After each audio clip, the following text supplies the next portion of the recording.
Well, I have gone past the 4-day mark, and I was a little afraid earlier today because I was still feeling hungry, and the last fast, the last really long one I engaged in, the hunger wore off toward the end of the third day. I was afraid this was going to last a little longer, and while it did last a little longer, fortunately, about midday today, and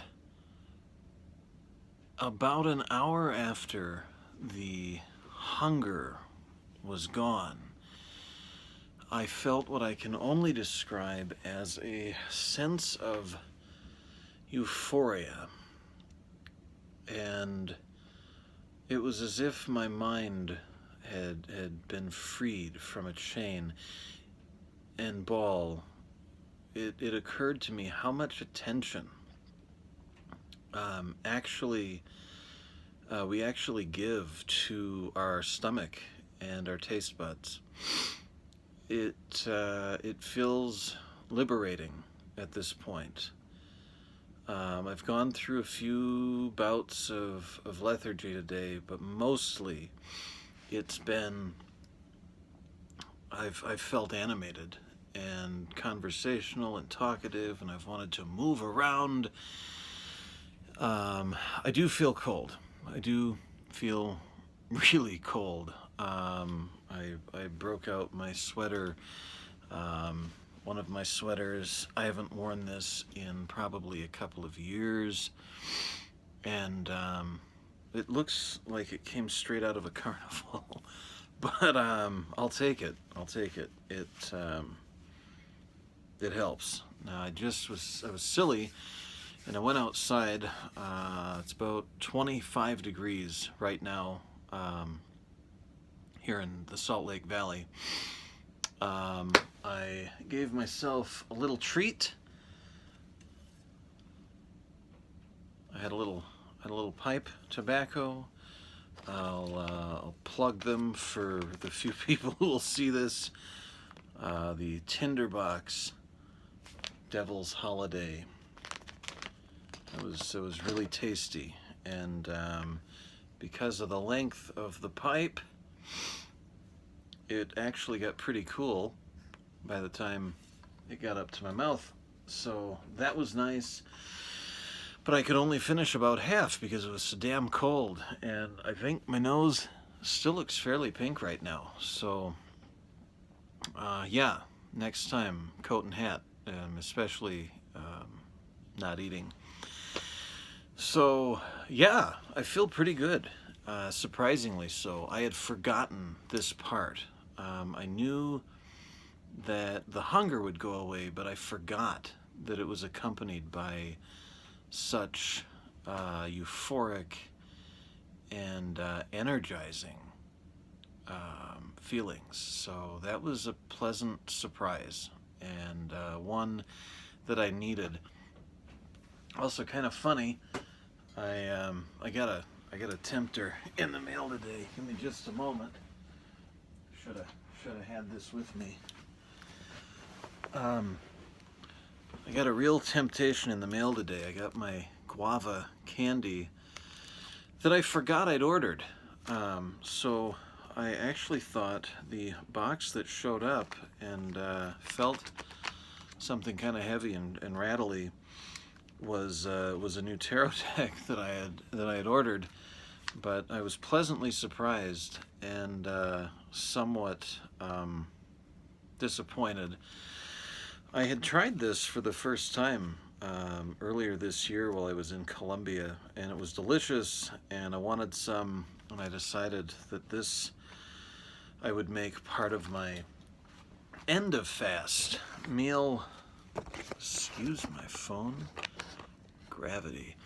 But it was sort of exciting and disappointing because I really would like to eat some. But I can handle it because the hunger has gone away. If it would have arrived yesterday, I think I'd have probably cried. So at least the timing wasn't bad. God damn it, I wish that would straighten out. All right. So, as promised last night, let's finish Mr. Kafka's Hunger Artist, where we left off. If you haven't read or listened to me read the first part, I would suggest watching yesterday's video. I'll post the link in this video so you'll have an easier time finding it. So fair warning, if you haven't listened to and watched yesterday's video where I read the first approximately half of Mr. Franz Kafka's 1922 story Ein Hungerkünstler, also known as A Hunger Artist, go back and watch it. Good story, and given the whole fasting theme that I've been engaging in for now 4 days, nothing but water and black coffee, as black as my soul, as I like to say. Pause this, open another window or screen tab, and listen to the first part. It not all that long, and a good story. So we picked up where our hunger artist, our unnamed hunger artist, professional faster, had been taken out of his cage. 40 days had passed, and he wished it would go on longer, but because, like any good showman, the impresario knew people would lose interest after about 40 days, he was taken out and made to eat a meal in front of some excited spectators. So we pick up. So he, our hunger artist, lived for many years in apparent splendor and with regular periods of rest, honored by the world. Yet despite all that, mostly in a black mood that grew all the darker because no one took it seriously. And indeed, how could he be comforted? What more could he wish for? And if once in a while a kind-hearted soul came along and felt sorry for him and tried to point out that his melancholia was probably due to his fasting, it sometimes happened, especially if the fast were well advanced, that the hunger artist responded with a furious outburst and began to rattle the bars of his cage alarmingly like a beast. But the impresario had a method of punishment that he was fond of employing for these outbursts. He begged the assembled audience's pardon for the artist's behavior, which he admitted was to be excused only as an irritable condition brought on by the fasting, a condition incomprehensible to well-fed people. And then he would make the transition to the hunger artist's equally outlandish claim that he was able to fast for much longer than he already had. He praised the high aspirations, the goodwill, and the great deal of self-denial, undoubtedly implicit in this claim. But then he would seek to refute this claim simply enough by producing photographs which were simultaneously offered for sale to the public, showing the artist on the 40th day of a fast, lying on a bed near dead from exhaustion. This perversion of the truth, though familiar to the hunger artist, always unnerved him anew and was too much for him. What was a consequence of the premature termination of his fast was presented here as its cause. To fight against this idiocy, this world of idiocy, was impossible. I've often felt like that. He stood clinging to the bars of his cage, listening to the impresario in good faith time and time again, but always let go as soon as the photographs appeared and sank back down onto his straw with a moan, and the reassured public could approach again and stare at him. When the witnesses to such scenes reflected on them several years later, they often could not comprehend their own behavior. Meanwhile, the aforementioned decline of public interest had already taken place. It seemed to happen almost overnight. There may have been deeper reasons for it, but who wanted to dig around for them? In any event, one day the pampered hunger artist found himself deserted by the crowds of pleasure seekers who streamed past him toward other, more popular exhibitions. The impresario chased halfway across Europe with him one last time to see if the old interests were still alive here and there, all in vain.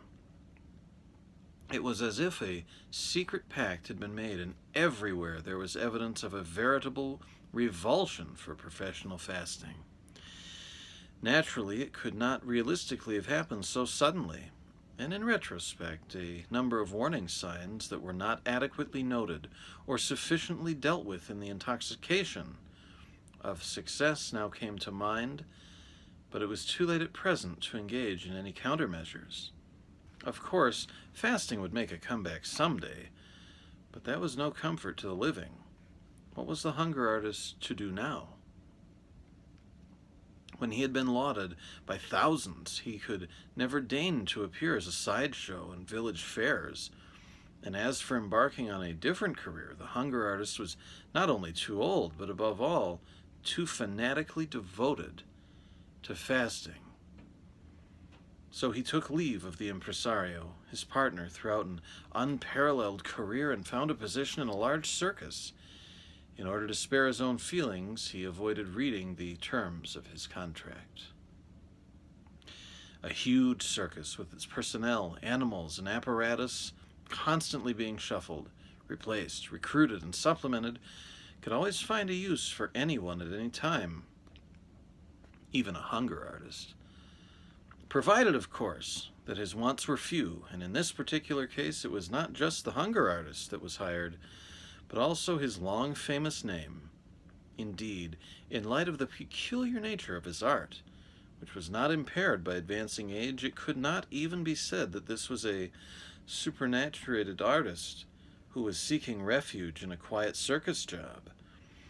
On the contrary, the hunger artist avowed very credibly, and there was every reason to believe him, that he could fast as well as ever. He even claimed that if he were allowed to do as he pleased, and this was promised him without further ado, he would truly astound the world with the results for the first time. Although this assertion, owing to the prevailing attitude that the hunger artist in his zeal was wont to forget, only provoked a smile from the experts. The hunger artist had not, however, lost his sense of fundamental reality and accepted it as a matter of course that his cage was not placed in the middle of the ring as a star attraction, but outside by the stables in a spot that was, after all, still accessible. Large, brightly painted placards framed his cage and proclaimed what was to be seen inside. When the public came pouring out during intermissions to see the animals, they almost inevitably passed the hunger artist's cage and stopped there for a moment. They might have loitered longer if the crowds pressing them from behind in the narrow passageway, who did not understand the delay in seeing the keenly anticipated menagerie, did not render further contemplation unfeasible. This was also the reason why the hunger artist, who had naturally been looking forward to these visiting hours as the culmination of his life's work, trembled at their prospect. At first, he could hardly wait for the intermissions. He had delighted in watching the crowd surge toward him until all too quickly it was firmly impressed upon him, and even the most obstinate and half-deliberate self-deception could not obscure the fact that these people, judging from their actions at least, were again and again, without exception, on their way to visit the stables. And that first sight of them from a distance remained the most cherished. For as soon as they reached him, he was promptly deafened by the shouting and cursing that welled up from the two contending factions, the ones that wanted to pause and stare at him, and the hunger artist soon found them the more distasteful of the two, out of no true interest, but from nastiness and defiance, and the others who only wanted to go straight to the animals. After the first rush was over, along came the stragglers, and although there was nothing to prevent them from stopping as long as they liked, these folks hurried by with long strides and nary a glance at him as they hastened to reach the stables in time. And all too rarely he had a stroke of luck when the father of a family arrived with his children, pointed to the hunger artist, and gave a detailed explanation of the phenomenon, telling tales of earlier years when he had attended similar but far grander exhibitions. And the children, since neither their lives nor their schools had sufficiently prepared them for this, remained uncomprehending. What was hunger to them? But the gleam in their inquisitive eyes spoke of new and better and more merciful times to come. The hunger artist sometimes remarked to himself that perhaps things might look a little brighter if he were not located quite so near the stables. That made it too easy for people to choose their destination, not to mention how the stench of the stables, the restlessness of the animals at night, the conveyance of raw slabs of meat for the beasts of prey, and the roars at feeding time all continually oppressed him.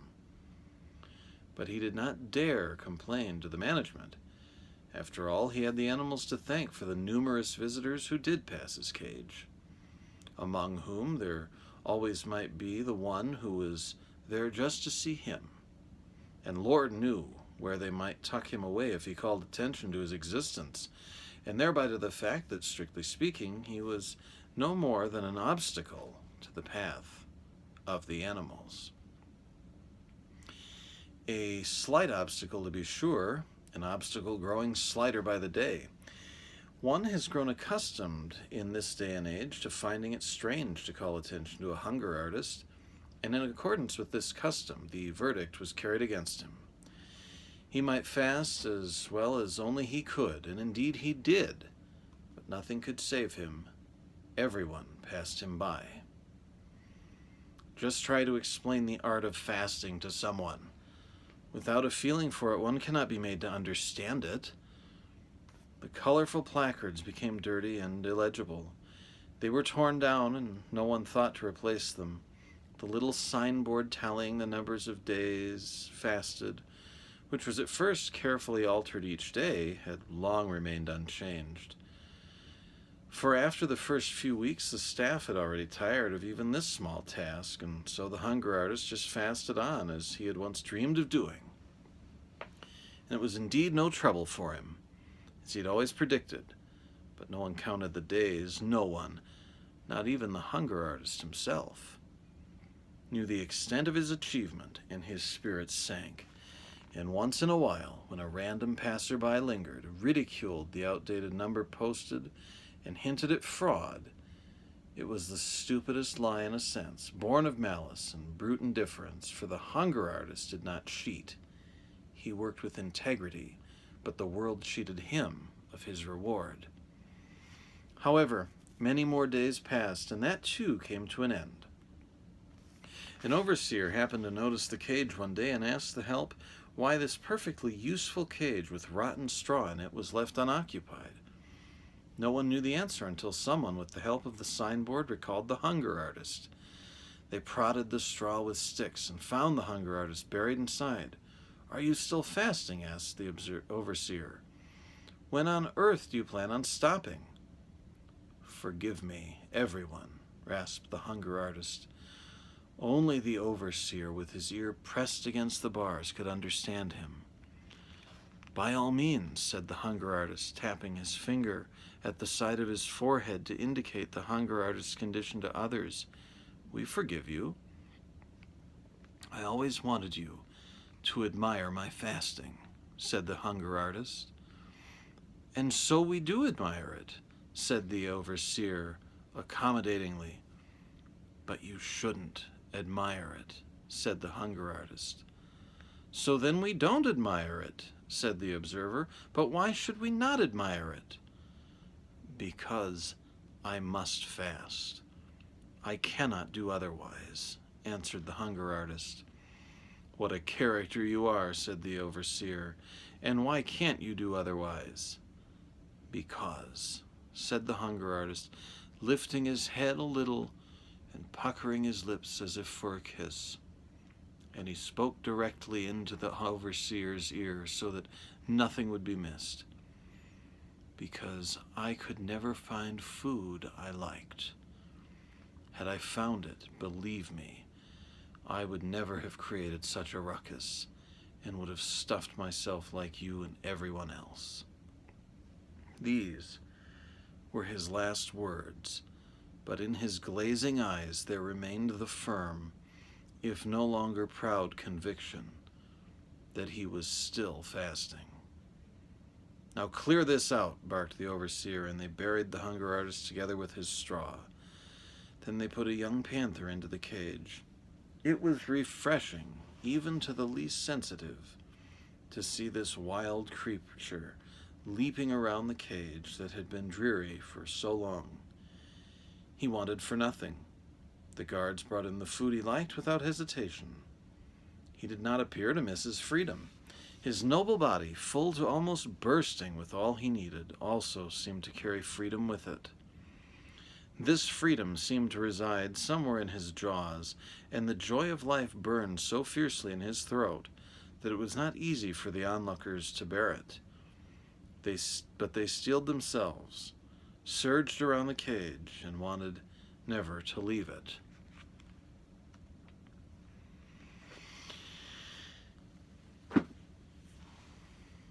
Perhaps not the most uplifting story. I happen to like food. I happen to know many foods that I like, including these delicious little buggers. If fasting were a compulsion, I don't suppose I would consider it rewarding or fulfilling. It would seem to me perhaps like work. I find it a challenge and a rewarding one at that. Please subscribe, keep watching, keep checking for updates as this will go on. And when this one ends, as it will, and with better results than our friend, Kafka's Hunger Artist, I don't think I'll die. I won't go that far. But once this one ends, others will follow, some shorter, some perhaps longer. We'll talk about the philosophy of it at another time, soon, as well as my continuing experience. I hope you find it interesting. I hope you'll enjoy these installments, and I look forward to next time.